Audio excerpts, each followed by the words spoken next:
It all started with a minor change on our planet.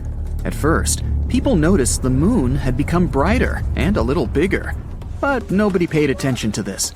The moon affected tides all over the world. The water flooded the beaches, but it wasn't a tragedy. A lot of fish came close to the shores.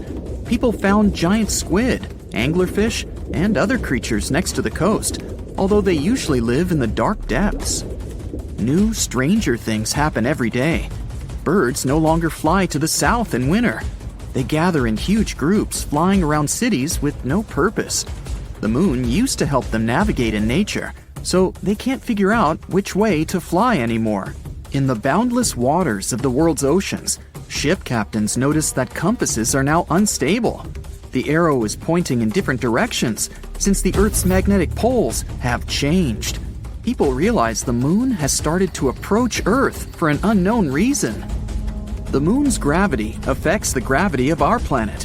This entails changes in the climate, the behavior of all living beings, and the magnetic field. Now, it rains in the driest places and gets hot in the coldest lands.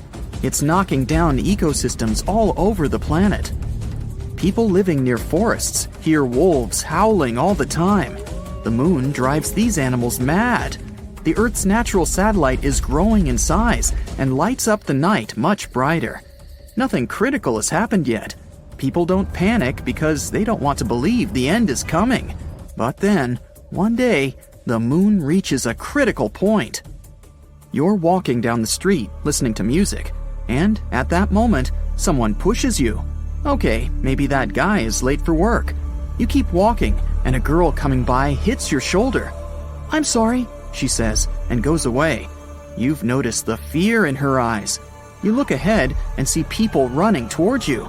You take off your headphones and hear screams and sirens. People leave their cars and run away. Hundreds of seagulls are flying in the sky. You hear a strange noise among all the sounds of chaos. It seems to be water. How is this possible? You're in the city center, a few miles from the shore.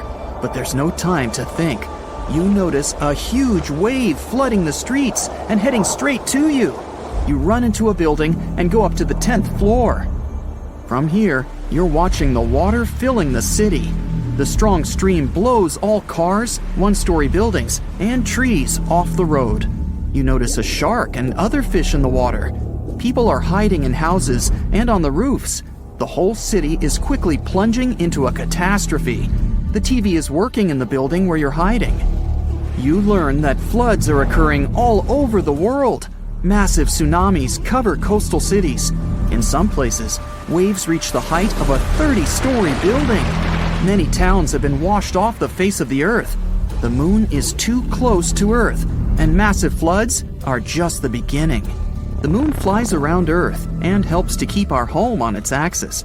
The moon provides climate stability and helps living organisms develop. But now, this balance is broken. The moon is approaching and changing our planet's gravity. Earth can tilt slightly to the side and provoke massive floods around the world. Imagine that you're holding a round glass of water. Tilt it a little. See how the liquid moves from one side to another? The same thing is happening now with the oceans. But the moon is not just approaching us. It's flying around the planet and getting closer with each circle. It causes natural disasters in different locations on Earth all the time. Now the ocean floods one side, and a few hours later, another.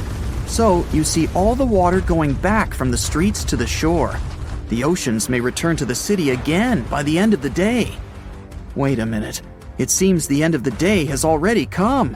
You notice that the sky has become dark. It's weird, because it's only 3 p.m. The moon changes Earth's rotation speed and makes the day go faster. The moon covers almost the entire sky and brightly illuminates our planet. You see huge lunar craters.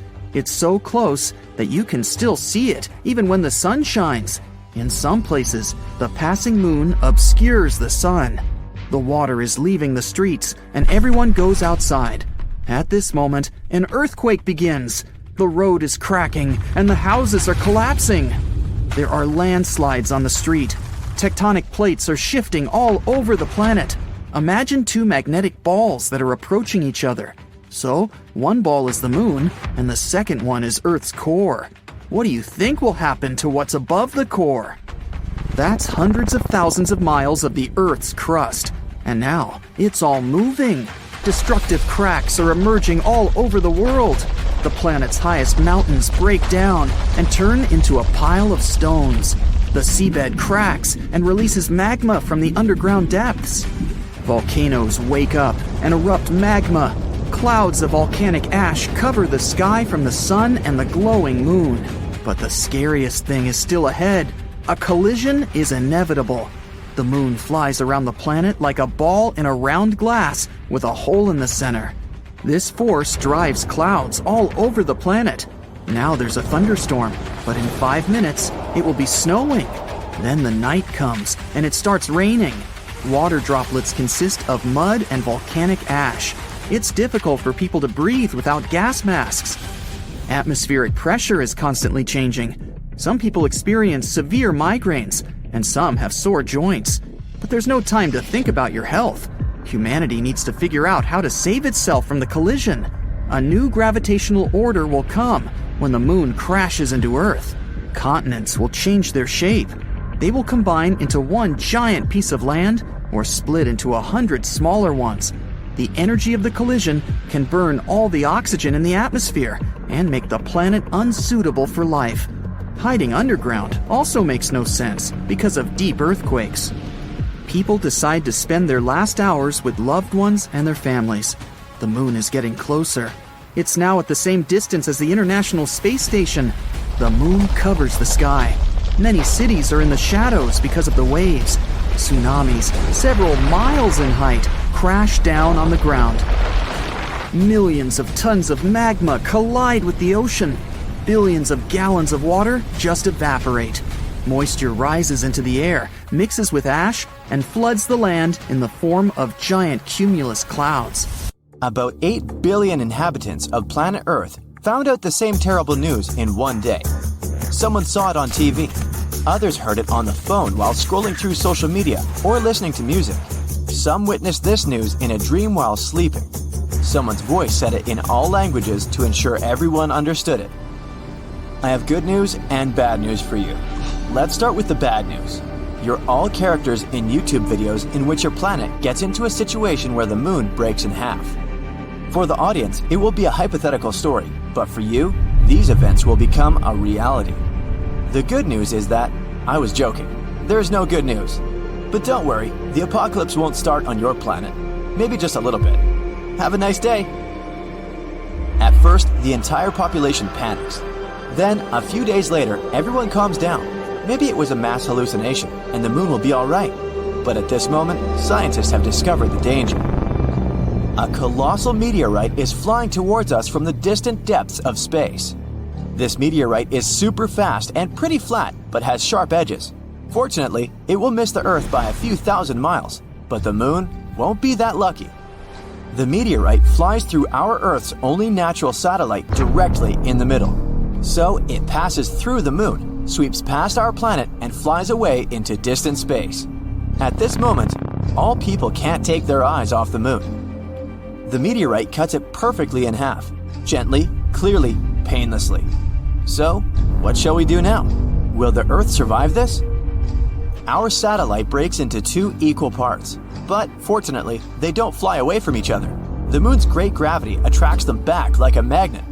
Scientists are sure that the parts will connect in a couple of billion years, and the moon will become the same as it used to be. But the coolest thing is that people won't feel any changes. Everyone around the world will celebrate this good news. The voice was wrong. But then, another problem appears. A massive meteorite in the form of a shoe is flying from the deepest space to us. It enters our solar system and approaches the Earth at high speed. The space boot crashes into one half of the moon and then flies away. Now, the moon is definitely breaking into 2 parts. The first half remains in the same place. The second one is flying towards us. A small meteor shower begins on Earth because of the falling moon fragments, but it's not so bad. Most of these rocks are burning up in the atmosphere. But almost the entire split-off half is falling apart around the orbit of our planet. it forms a stone belt. Now the Earth is like Saturn. Rotating fragments destroy part of our artificial satellites. Communication and the internet work inconsistently. It takes people a couple of years to restore a stable connection. The International Space Station no longer exists. Luckily, all the astronauts managed to return to Earth before half the moon got to them. So, moon rocks are flying around the planet, and people see half the moon in the sky. Life doesn't change much for the first few days, but those who live on the coast of the seas and oceans notice the consequences. The moon used to influence the tides. It was flying around the Earth and made oceans take an oval shape. There were tides on the side where the moon was closer. There were ebbs on the opposite side. But now, this schedule is wrong. Half of the moon attracts less water. Yes, the moon lost half its weight and began approaching the Earth. But its gravitational force has become weaker. Seabirds, many species of fish, sea turtles, and other coastal animals may not survive these changes. Their natural instincts associated with the moon help them determine the time for getting food, breeding, and flying south. For example, tiny turtles expect a strong tide in the morning. They run to the water, but the water doesn't reach them. Turtles can't hide in the ocean in time and become dinner for seagulls. Crabs can't lay eggs because the tide has started earlier than usual. Wolves go mad in the woods. They howl loudly every night and can't stop. The whole natural world can't understand what's going on. The human body is also feeling some discomfort. Many people have low and high blood pressure, and some experience severe headaches. Half of the moon changes the entire ecosystem of the planet. Adapting to new conditions will take several tens, maybe hundreds of years. A couple of weeks pass, and people notice the days are now shorter. The moon always slowed the Earth's rotation and made one day last 24 hours. The Earth is spinning faster now. The night and the morning come earlier than everyone is used to. Earth rotation speed has increased and reduced the number of hours per day to 15. People suffer from insomnia or oversleeping. The body needs time to get used to it. Work schedules are changing all over the world. Previously, people came to the office at 9 and left at 6. Now, they arrive at 7 and leave at 2 p.m. Sleep time got shorter, and people are really sad because of this. Progress slows down because the short working time. The technologies of the future are now 20 to 30 years late. Hourly pay remains the same, so bosses now pay less for fewer working hours. The whole moon stabilized the weather and climate on the planet. Look at Mars. It has 2 small moons. They quickly spin around it and rock Mars around on its axis. As a result, strong winds, sandstorms, and thunderstorms often happen on the red planet. Now the half of the moon that approached us takes the Earth out of stable rotation. This changes the seasonal temperatures in the world. It even gets hotter in hot places. And snowstorms are raging in cold regions. There are short, massive downpours instead of sunny weather. A typical breeze can grow into a hurricane and small waves into a tsunami. The seasons are changing faster now. Winters are colder and summers are hotter. Changing the rotation of the planet affects the Earth's magnetic field. Since the compass and navigation systems are unstable now, we need to recalculate where the north and south are. Birds can't fly south to wait out the winter since they don't know what direction to fly. Their inner compass is broken. Several hundred years have passed. People are entirely accustomed to the new conditions on Earth. New species of animals and fish have appeared. Birds can navigate the sky by the moon again. The planet's economy has been restored. Hourly wages have become higher. People now get enough sleep from 5 to 6 hours a day and work for 4 to 5 hours. You're sitting in the car, waiting for the traffic light to turn green. The temperature's so high today it seems the city is about to melt. You look at the traffic light and notice it's deforming. Drops are dripping down from it. You don't believe this is really happening, so you're rubbing your eyes with your palms and you find your silver ring is slowly flowing down your finger. You scream in fear because you expect the molten metal to scorch your skin, but nothing happens. The traffic light completely drains down. You want to press the gas pedal, but there's only some kind of liquid under your feet. The seat belt unfastens itself, and the car slowly sags. You open the door, and it falls off. You run out of the car and watch it slowly melt. The wheels, the blue body, the internal details, the motor, everything turns into liquid. Only the tires, plastic things, seats, car carpets, and glass remain intact. You hear screams behind you, and you see all the other cars around are melting. You want to record it on video, but your phone has become liquid too. You take out the remaining glass screen in the plastic case. All the metals around are melting. Street lamps and bus stops turn into a homogeneous mass.